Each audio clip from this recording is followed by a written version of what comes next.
Welcome back to Queen of the Ratchet podcast. I'm Joshua, and I'm here with Dr. Sebi's nephew, Doshynko.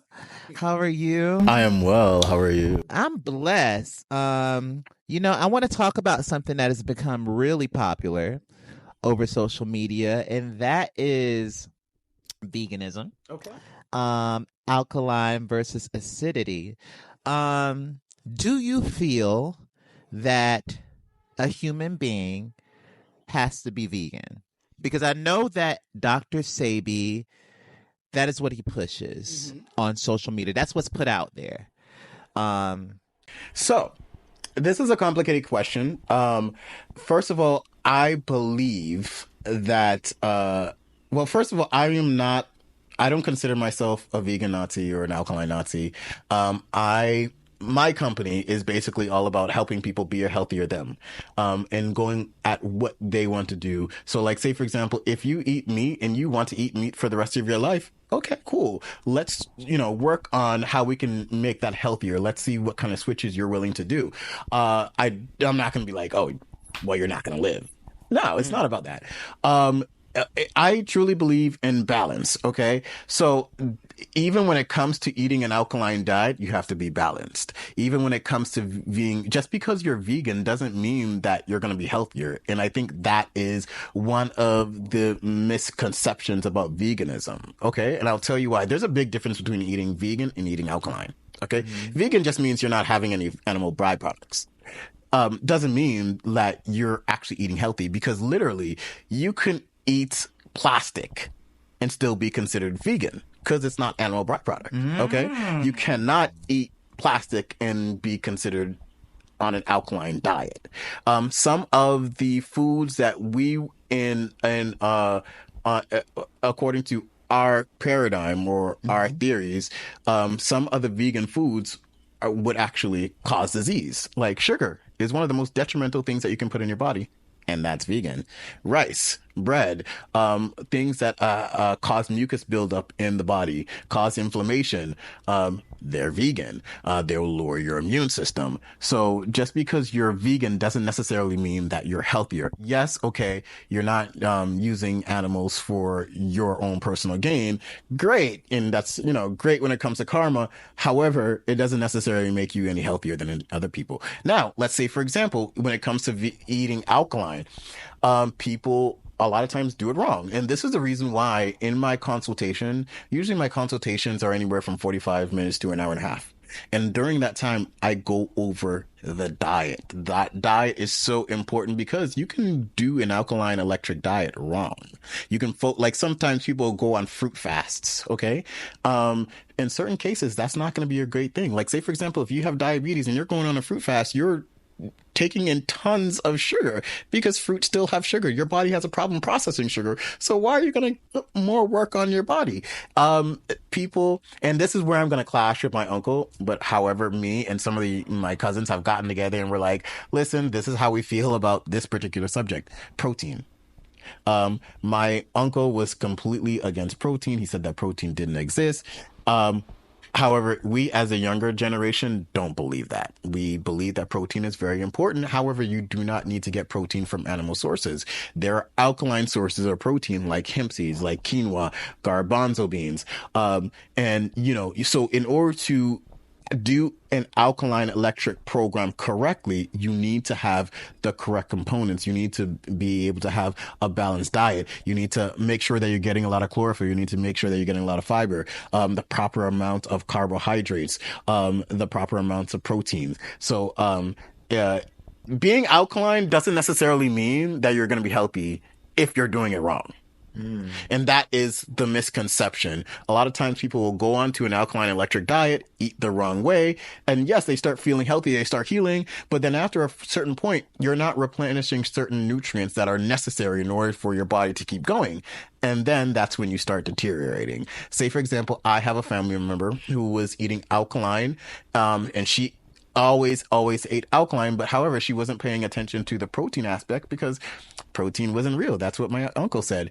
Unfortunately, she went to the doctor one year and then was told that her body was deteriorating. Her muscles were not having that building block to keep replenishing themselves, and they were deteriorating. And that was also affecting her heart because your heart is a muscle. And so they started having heart issues because there wasn't enough protein to be able to replace the cells in her heart. So this is one of the main things about veganism, about alkalinity. There's a lot of components that people need to be paying attention to when they're doing an alkaline electric program. So I have certain family members and friends that are kind of like, well, I don't want to be vegan. I want to eat what I want to eat. I want to have that cookie. I want to have that thing that isn't quote unquote good for me. Is that okay? Yes, it's totally okay. But the thing is a balance, okay? And in Spanish we have a saying, what is it? Una vez al año no te hace daño. Like once a year, well, it's not going to hurt you. It's all about balance. It is all about balance. So there are certain times when somebody's on an alkaline diet for so long that their body starts getting too alkaline. And I actually know a couple clients of mine and a family member who their body was so alkaline that it started deteriorating. Okay, so even if you are on an alkaline electric program, have acidic food every now and then. I'm not saying, have it every day. No. But every now and then you need to eat something dirty if you're eating clean all the time, just to keep that balance. But however, the thing is people go overboard. They want to have a cookie every now and then. They'll have it like all the time. And not only are they having the cookie, they're having that chip, they're having that soda. They're like eating a lot of rice, a lot of bread, and barely even having any green leafy vegetables. That's the issue, that we're out of balance. And we weren't like that before. Even when it came to the American diet, I think it was maybe about 50, 60 years ago, the portion of meat on your plate was like this. All right, people ate more vegetables, especially if you lived in the South. You went out and you picked your greens, you picked your peas, you picked your vegetables, and a lot of your plate consisted of vegetables. Now it's the opposite. A lot of people's plates don't even contain vegetables. So why do you think that we like meat so much? That, I think, as Americans, yes, as Americans, because meat isn't such a big component in other people's diets. That is and a good portions too. Portions are a lot bigger, and it's also not just the meats. It's the starches. A lot of people eat a lot of potato, a lot of bread, and a lot of sugar. Sugar is actually doing more damage to the American diet than meat.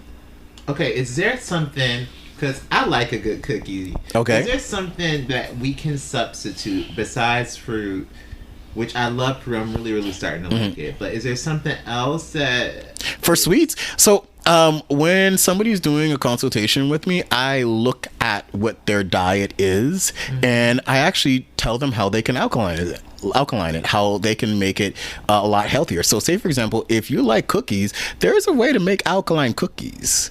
Really? Yes. For example, you use spelt. Spelt is the original form of wheat.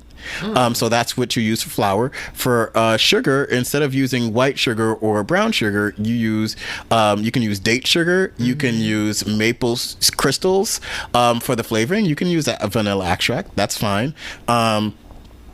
And for the yolk, sometimes people use sea moss. Or the sea moss gel. Sometimes people use a sea moss gel. Sometimes people use I think one of my cousins uses flax seeds. So there are ways that you can make alkaline cookies. Now once you add in the chocolate, that's no longer alkaline. But however, if you use dark chocolate, like the pure dark chocolate, that's not as damaging. And then what you're doing is, if you put the maple syrup or the maple crystals or date sugar, it helps to sweeten it. So that's a way that you can make a healthier, like, chocolate chip cookie. Or instead of using the chocolate, you can use fruits, you can use raisins, you can use nuts. You can still eat some of those junk food, but it make them a lot healthier. We've gotten to a phase in our system where fasting has become very popular. Even me, for a little bit, I was like, well, I'm going to be a breatharian and I'm going to try this thing where I breathe air.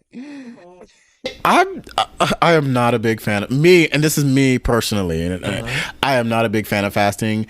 I did that when I was in Honduras, and I did that for like 14 days, and I passed out. Sometimes you can do fasting wrong, and there are certain cases where I might not recommend somebody fast. Like, say for example, for a lot of the viral diseases to be able to reverse HIV or herpes, fasting, great.